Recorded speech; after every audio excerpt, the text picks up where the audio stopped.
is Erin Fitzgerald, and you're listening to The Movie Raid. It's time for the movie raid, and tonight's victim is Erin Fitzgerald, voice actress that played in Ed, Edd and Eddy, and countless video games like Tekken and anime, all kinds of stuff. What's going on? Hey, not much. What are you doing? Oh, wait, you're doing a show. That's right. I try. I have a couple of viewers. Oh, I got my third one this month. That's awesome. Yeah, thanks, Mom. So slow build. It's a slow build. It's a slow build. It's okay. It's okay. Those donations will be rolling in soon, guys. So what are we going to be doing this month of October? It's almost Halloween. You got anything going on? Anything planned? Anything you're going to be traveling? Any new stuff coming out? What's up? Yeah, I'm going to a live theater show called Fake Radio, where we perform old 1940s, authentic 1940s radio plays live in 1940s costume, and I'll be flying up to Portland to do a series of those shows in Portland for October. They're doing shows now, but they'll be. I'm going at least right before Halloween to join that cast and crew to do a live reading of War of the World, which should be spectacularly spooky and awesome. So I'm very excited about that. That's going to be super fun. Other than that, you know, the life that you live as an actor is kind of Halloween all year round. That and the fact that I do play a lot of Overwatch, and I'm excited because Overwatch's Halloween event is going on. And I will be doing a lot of murder and some really cute Halloween skins. Nice. So, like, all those voices in your head kind of argue with all the characters you've already been doing. Exactly. So we got any like new releases that you did last year, or anything that we can actually look at right now? Well, I'm never. I mean, my range of work is so ridiculous that, you know, what hits for some people completely misses for others. The show I've been on years at Game Attraction is a little kids show on Netflix called Ask the Storybots. It's already won 3 Emmy Awards. The character I play, the main character I play, is a big purple bot named Bo, and but I get to play hundreds of characters with. It's just a really great fun show. It's super educational and super entertaining for both parents and kids, and I know how airplanes fly now, so that's amazing. So that's been the most bulk of work I've been working on, which is super. It's always exciting when you book a series and it still goes. They haven't canceled it yet, so I'm curious about that. It's like, just wait till I get my check, then you can cancel. Yeah, exactly. And I'm in this motion comic series called Califia. It's been really cool. It's a comic series created by someone I know in town, and I love supporting independent artists and what their work is. And so that's been doing really well. I'm very excited about that. Califia, the Time Centuries, I believe. That's been dope. I'm in the new expansion pack for World of Warcraft, as it were. You know, like just the regular stuff. Like nothing big. Heroes of the Storm released my character from World of Warcraft in it, so now she's a hero in there, which is dope. And, you know, there was that Blaze Blue cross battle at the beginning of the year, and they re-released Doc Hack, and they're re-releasing Catherine, and they re-released Dragon's Crown. So there's a lot of re-releases. Apparently this is my year of being recycled. What if you could boost bucks just for you to play that character in the game? What if they get like an additional $20 and you get like, you know, $100 just because you're in the expansion? You would think, right? No, they don't do that kind of thing. Well, Blizzard actually is incredibly cheap. You know what? I would be okay if Blizzard paid me in Overwatch loot boxes. I think I would be fine with that. Well, my rent wouldn't be, but I would be fine with that. Or Overwatch swag, I would like that. I'm not in Overwatch, let me just be clear, I'm just a huge fan of the game. As performing, has it become more or less in a creative freedom? Has it become more limited to you when you're performing all these roles in different mediums? Wow, that's a really interesting question. I don't know. I don't know what the real answer is. I can only speak for myself as an artist. I've been freeing myself up more. I just don't even know how to explain it. It's more like I can't be limited to what I'm limited to. Does that make any sense?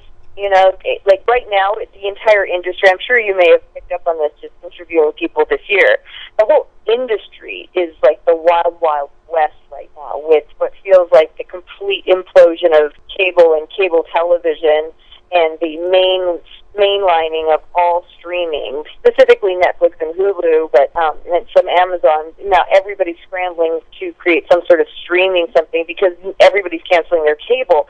So because of that, content that's being created right now is chaotic, and it feels super insane right now to be a performer. Some people are working a ton, and some people aren't working at all. But what I have noticed for this year is everyone is creating their own content. Everyone's doing stuff that excites them and lights them up, and just ignoring the whole industry because we don't know where it's going to land. We have no idea what's going to happen in the next 2 years in terms of television, film, video games, anything. So we're just kind of like waiting to see how it all plays out, sort of a thing. Because of that, I'm given the freedom. So I've got this great series on Netflix that keeps me afloat. I'm working on a one-woman show that I'll start performing in LA in January. I Twitch stream my video game play, and I have a whole bunch of content on Twitch because of video games. But I play video games I'm in, I play video games I'm addicted to. It's just a whole new world of just insanity. That's where I'm at right now. That's as honest as I can be about the freedom that I feel currently. I can imagine it's just as hard as an actor, but as a voice actor, I can imagine being just as even more harsh because, you've got these companies who probably have even more higher expectations just to an actual network show, cartoon, anime, whatever. In my opinion, I think every voice actor involved in this should have something as a side thing, just generate a little bit of money because you never, like you said, it's kind of like a blind industry in some ways. You never know what's going to happen. Yeah, I don't know about other people. I know I put myself doing voiceover for the last 20 plus years, and so my money has come and does come from voiceover, and that money gives me the freedom to pursue things like theater and Twitch streaming, which there's no money in theater or Twitch streaming really. So I get to just play.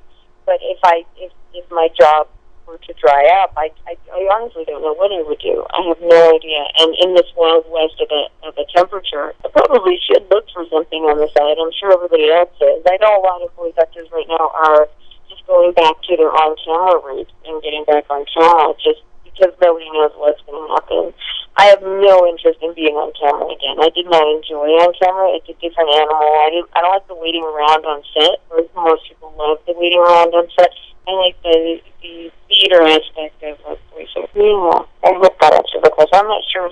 Sorry if it doesn't. Do you think this art form, of course, voice acting's been around forever, but you think it's finally being reinvented in terms of where the actual voice actor can actually enjoy doing their work instead of other just being just work? I don't know what you're talking about. I've always enjoyed the work of a voice actor. I've never felt like work to me. It's always been amazing. I've always loved it, which is why I ended up giving up on camera, because that felt like work to me. The voiceover always felt amazing and in my pocket and what I was built to do and what I was created to do. I really, really love the voicing. I don't love having to constantly apply for jobs every day.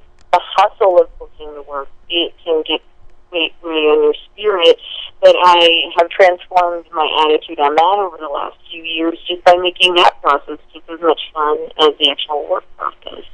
So yeah, I have a lot of fun, and voiceover doesn't feel like work to me. It is a job, and at the end of the day when I'm exhausted, I'm like, wow, what did I do today? I'm like, well, yeah, technically I worked. That's why I'm exhausted. But when I'm doing it, I'm having a great time, and I'm using the talents and the gifts that I've developed over 20 years to the fullest of my ability, and so pretty good stuff. But I think anybody who's doing what they were built to do feels that way. Yeah, and since you've been performing so many characters, motivation and energy can quickly drain. How do you manage to and refill that motivation? Well, I don't do characters I don't love. And here's the thing, I just choose not to do anything that doesn't feel fun to me. I can say no to things that don't light me up, or projects, and usually it's not the characters. Characters are always fun to do, no matter who the character is. I never usually have a problem with characters. Sometimes I'll say no to be a company that I don't want to work with, a group of human beings that I find are unkind, or don't come from a loving place, or don't treat talent, respect, or dignity. That's when I find power of discretion and say, no, I don't want to do that, because that will be a miserable day. And so because I give myself the permission to say no to the human beings that are unkind in the industry, that has allowed me to attract nothing but really amazing people that I do work for. So I never have a problem with being characters. my creative imagination is stimulated all the freaking time. Like, I can't stop. It just goes. I can drop in and out of characters all day if I want to. That's not a problem. I never lack motivation. I never lack creative inspiration. I'm surrounded by the top performers in the universe that only inspire me to do more and more. When I watch somebody doing the best at what they're doing, it just inspires me to want to be the best at what I'm doing. That's effortless. It's only working with really, really selfish and grumpy people that can make things uncomfortable. And so I've been very blessed to be able to have the luxury of choosing not to work with people who feel that way to me. Yeah, it becomes such a stressful work job for everybody. But the thing is, the biggest motivation, so to speak, for everybody, I know it's a cliche thing, but you treat it as a job, you make it as a job. But, then they don't end up actually enjoying what they did. And then, okay, when's the next paycheck or whatever? It's like, it's understandable that this is the kind of, in any place. But, I mean, if you don't put, like, the actual heart into it, I mean, how are you going to play off this character and actually, show when people are looking at this? This is your work. This is your portfolio. This is what makes you money in a way. Yeah, I don't ever have a problem with that. Like, I don't ever feel like, oh no, I have to go to work today. Like, that is never a problem I've ever had. I've always, like, even what some people would consider, like, doing automated dialogue recording, also known as ADR, can be a grind because it can be a challenging job in itself in terms of the technical aspects. But I even have fun at that. Like, I really tend to enjoy that process too, because the humans I'm working with are fantastic, and we can laugh and enjoy ourselves, and we get into a pickle. We creatively find our way out of the pickle. Yeah, I generally don't feel any of this as a grind. Yeah, and some of the shows that which you performed in, a lot of these are pretty well known and very well marketed and so forth, whether it's these well-known cartoon stations or anything related to that.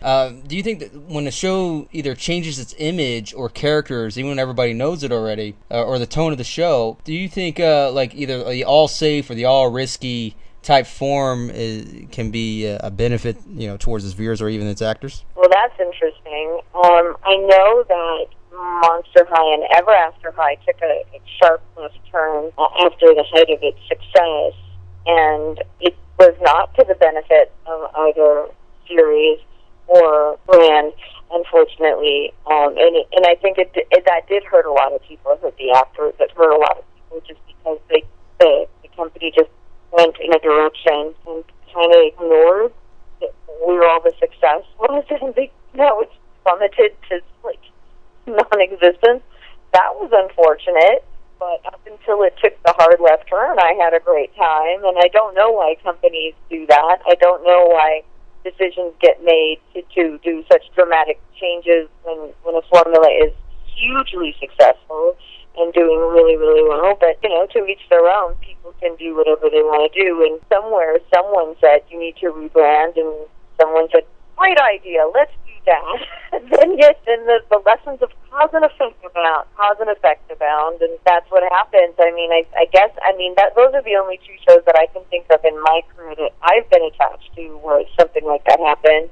But I'm sure there are other shows where that's happened, and I've probably watched lots of shows where that's happening. What happened to the characters? What happened to the?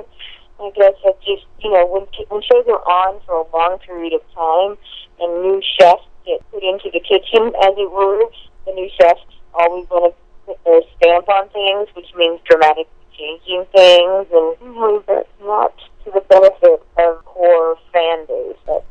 Yeah, especially if they switch up not characters, but the actors of characters. Let's say if they were to replace one well-known person that's playing as this character for, let's say, 3 seasons, and they just replace them for whatever reasons, whether they quit, they got fired for other reasons because they weren't up to par on the recent season. I mean, it's a whole game changer for the other actors because now they got to revolve around this and accept the new changes. And imagine what the viewers think. Maybe some of them may not even be bothered with it, but sometimes it can be because you're changing a whole new thing that everyone's already used to. Yeah, it's part of the entertainment industry at all times. Stuff happens. Creative change, things, life happens. Things happen. There's nothing you can do. I feel like as an actor, all I can do is count my blessings when I'm on something at work, and we all work together well, and I just sit to myself while I'm in the session and think, wow, I'm going to enjoy this for as long as I get to enjoy this. There's no saying what will, change things. You never know what's going to change things. But here's what I can guarantee. Everything that has a beginning has an ending. And all I know is, as an actor from the theater, you know that from doing long runs of shows, and you have an opening night and you have a closing night. And closing night's always a sobbing mess of having to say goodbye to your family that you've been with for such a long period of time, but that's just part of the whole industry. That's just the way it is. So whether you're in the theater, on a series on television, in an animated series, or even on a video game, things come and go, and you just enjoy it while you can. And so that should be the way the audience approaches it too. When you get something that hits your pocket, you're like, oh my God, there's nothing like this is ever going to be made again. Enjoy it. Enjoy it to its fullest. Play the video game over and over again. Watch the series over and over again. That's your thing. That's your fan base. That's all you can do. You know what I mean? Well, go ahead and plug in anything you'd like to promote, any dates, anything that we can check out now, any advice, anything you'd like. Wow. Well, I love to promote my Twitch stream. That's something that I really enjoy right now because I love the video game streaming aspect of the universe and where that's headed. And you can find me on Twitch under my name, Erin Fitzgerald. And from there, you can pretty much find everything in my universe of, social media-wise, my Twitter, Instagram, Discord, all of that. I'm on all of those things. I have a lot of fun on all of those things. I have some new content that I'm creating for Twitch that should be really exciting. But I don't want to talk about it because I haven't run with it yet and found out if it's operational. Storybot Season 2 is now on Netflix. Ask the Storybot Season 2, which I highly recommend if you have little ones in your family, or even if you don't. It's very funny. It's really sweet. I'm in the show with Judy Greer, Fred Tatasciore, and Jim Meskimen. So it's a hilarious, brilliantly done cartoon. If you're an animator in any way, I recommend checking it out. The animation is on point, all the different styles. I hire a lot of different animation studios. Super excited about that. Oh, yeah, BlizzCon is coming up. So people who can't go to BlizzCon, I highly recommend the BlizzCon virtual ticket this year. There's going to be some great stuff coming out on the virtual ticket. And I'm doing a live kind of like hangout on Discord for those people who have bought the BlizzCon virtual ticket, just to chill and watch all the announcements and stuff go down. My one-woman show coming out in January. Mostly just follow my social media for announcements and stuff that I can't talk about now because they have not been announced yet. NDA stuff. So that's pretty much it, I think that's it. Yeah, thank you. There you have it, everybody. That's voice actress Erin Fitzgerald.